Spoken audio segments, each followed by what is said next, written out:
কোরবানির মাংস গরিব আত্মীয়দের মাঝে বন্টন করা কেউ কেউ আবশ্যক মনে করে, এটা কি গুনাহের কাতারে পড়বে কিনা? খুবই দরকারি একটা প্রশ্ন। এবং কোরবানির সামনে আমাদের কোরবানির গোশত, এটাকে আল্লাহ রাব্বুল আলামিন 3 ভাগে ভাগ করার জন্য আমাদেরকে উপদেশ দিয়েছেন। ফাআত'আমাল কানিআ ফাকুলু মিনহা, তোমরা কোরবানির গোশত নিজেরা খাও। ওয়া আত'আমু আল কানিআ ওয়াল মুতাররা ওয়া আত'আমুল বাঈস আল ফাকির আছে, যারা তোমাদের আত্মীয় স্বজন আছে, প্রতিবেশী আছে, তাদেরকে খাওয়াও। আবার যারা অভাবী, নিডি, গরিব মানুষ, তাদেরকে দাও। তার মানে নিজে খাবেন, আত্মীয় স্বজনদের মধ্যে হাদিয়া উপঢৌকন দিবেন, আর গরিব দুঃখীদেরকেও খাওয়াবেন। কিন্তু এই বন্টনটা এটা কোনো ফরজ বা ওয়াজিব না। এভাবে 3 ভাগে করতে পারলে ভালো, উত্তম। কিন্তু এটা যদি কেউ না করে তাতে কোনো গুনাহ হবে না। আমাদের সমাজে সমাজের ভাগ নামে একটা ভাগ কোরবানির ক্ষেত্রে প্রচলিত আছে। অনেক এলাকাতে এলাকার কিছু মোড়ল মাতবররা তারা সকল কোরবানির পশু থেকে একটা অংশ, যে 1/3 করে তুলে নিয়ে আসেন, অথবা 1/3 পুরোপুরি না হোক বাধ্যতামূলক একটা অংশ তারা নিয়ে আসেন, এনে তারা তাদের মতো করে পুরো এলাকাতে বন্টন করেন। অনেক এলাকাতে যে কোরবানি দিয়েছে তাকেও দেয়, যে দেয় নাই তাকেও দেয়।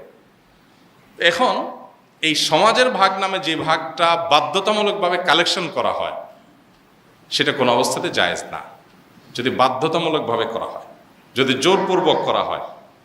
এখন আমার কোরবানির গোশত আমার কাছে নির্দিষ্ট কিছু গরিব আছে জানাশোনা, আমি তাদেরকে একটু দেব, কোনো গরিবকে একটু বাড়ায় দিব, কাউকে একটু কমায় দিব। আমার হয়তো আরও দূরে কোনো আত্মীয় আছে, তাকে আমি একটু পাঠাবো।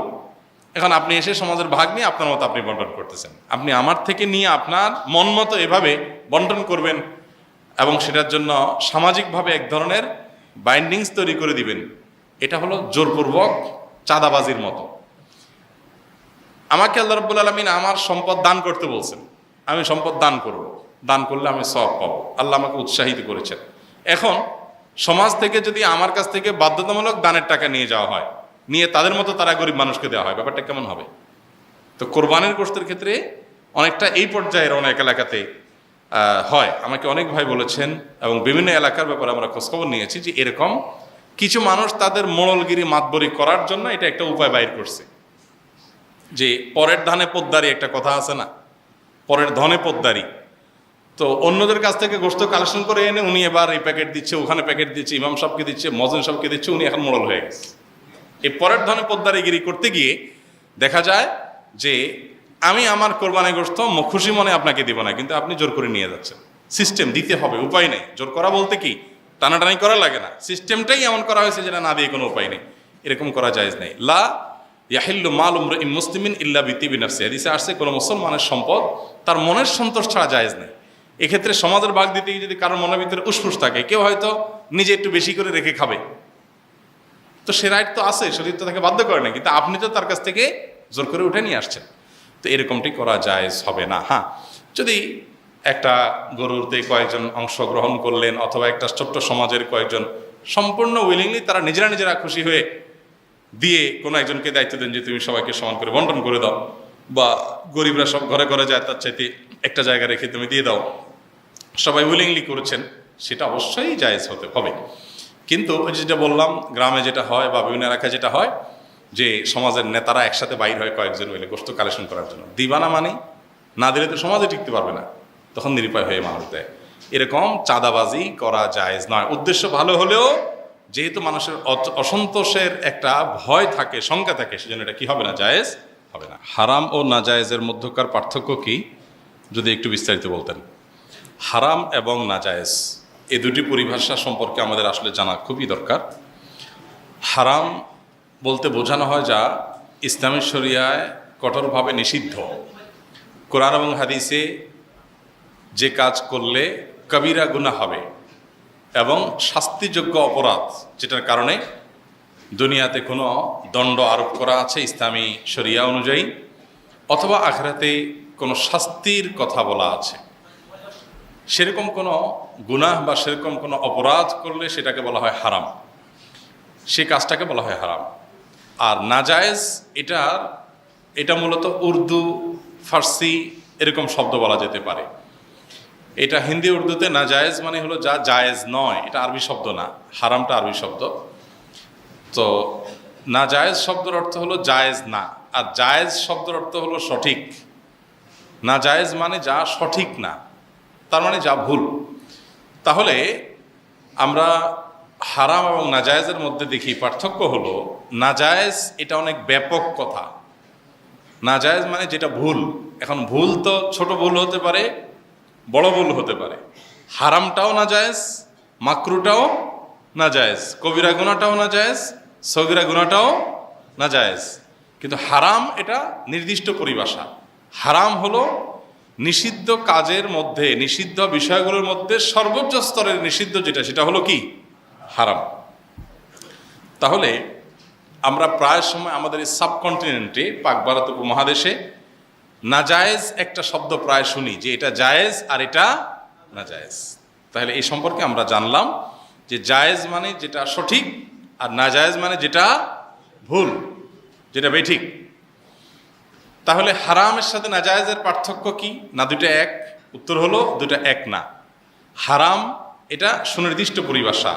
আল্লাহ তাআলা যা কঠোরভাবে নিষেধ করেছেন সেটা হারাম, নিষিদ্ধ, পরিষ্কার নিষিদ্ধ, অকাট্যভাবে নিষিদ্ধ, সেটা হলো হারাম। আর নাজায়েজ মানে যা সঠিক না, সেটা ভুল কাজ, সে ভুলটা, বড় ভুলটাও ভুল, ছোট ভুলটাও ভুল। এই জন্য নাজায়েজ বললে ওইটা মাকরুহ হতে পারে, ওইটা হারামও হতে পারে, সগীরা গুনাহও হতে পারে, কবিরা গুনাহও হতে পারে। নাজায়েজটা আম, ব্যাপক, আর হারামটা হলো ফিক্সড, সর্বোচ্চ পর্যায়ের গুনাহ যেটা, সেটা হারাম। এই জন্য কোনো আলিম যখন কোনো বিষয়কে হারাম বলবেন, এর মানে হলো ওই বিষয়টি কোরআন হাদিস দ্বারায় নিষিদ্ধ কঠোরভাবে এটা প্রমাণিত। সে নিষিদ্ধ কঠোরভাবে, সেটার আবার ডেফিনেশন কি? সেটা ডেফিনেশন হলো দুনিয়াতে ওই কাজ করলে কোনো দণ্ড, বেত্রাঘাত বা কোনো প্রকার ইসলামী শরিয়ার দণ্ডবিধি অনুযায়ী কোনো শাস্তি আরোপের কথা বলা হয়েছে, অথবা আখিরাতে এই অপকর্ম লিপ্ত হলে, এই কাজ করলে তার শাস্তি স্বরূপ জাহান্নামের কথা, বঞ্চনার কথা, বিভিন্ন কথা কোরআন হাদিসে বলা আছে।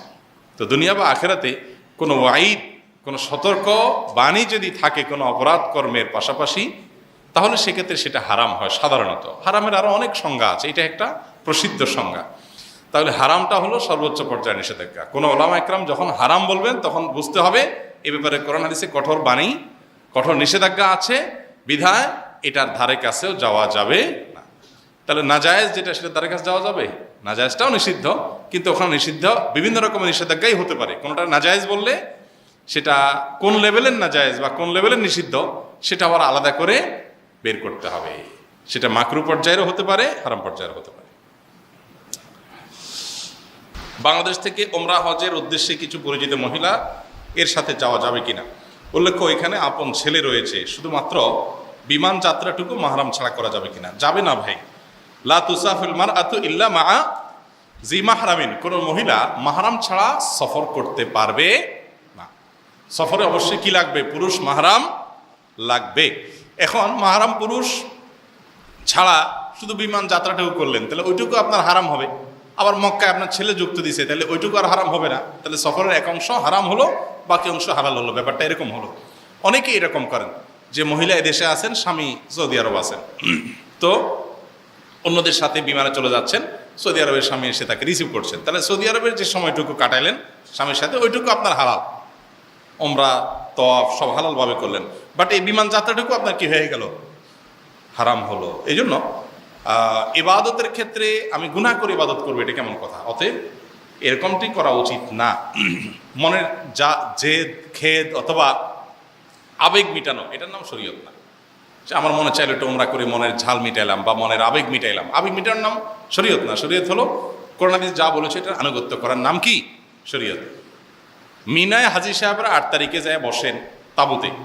তাঁবুতে মিনায় যদি নামাজ পড়ে, এক রাকাতে মসজিদে হারামে নামাজ পড়লে যেরকম 1 লাখ হবে, এরকম 1 লাখ হবে? এখন কোনো হাজি যদি আবেগ হয় যে না, আমি হারাম শরীফের নামাজ না পড়লে আমার ভাল লাগে না, 1 লাখ পাবো না, এই জন্য সব হাজিরা মিনায় বসে থাকুক, আমি হারামে চলে যাব, কি বলেন? ওইটা অধিক ফজিলতপূর্ণ হওয়ার সুযোগ আছে? মুহাম্মদ সাল্লাল্লাহু আলাইহি ওয়াসাল্লাম যেটা করেছেন ওইটা আমার বুঝে আসুক বা না আসুক, ওইটা করার মধ্যেই কি আছে? কল্যাণ আছে।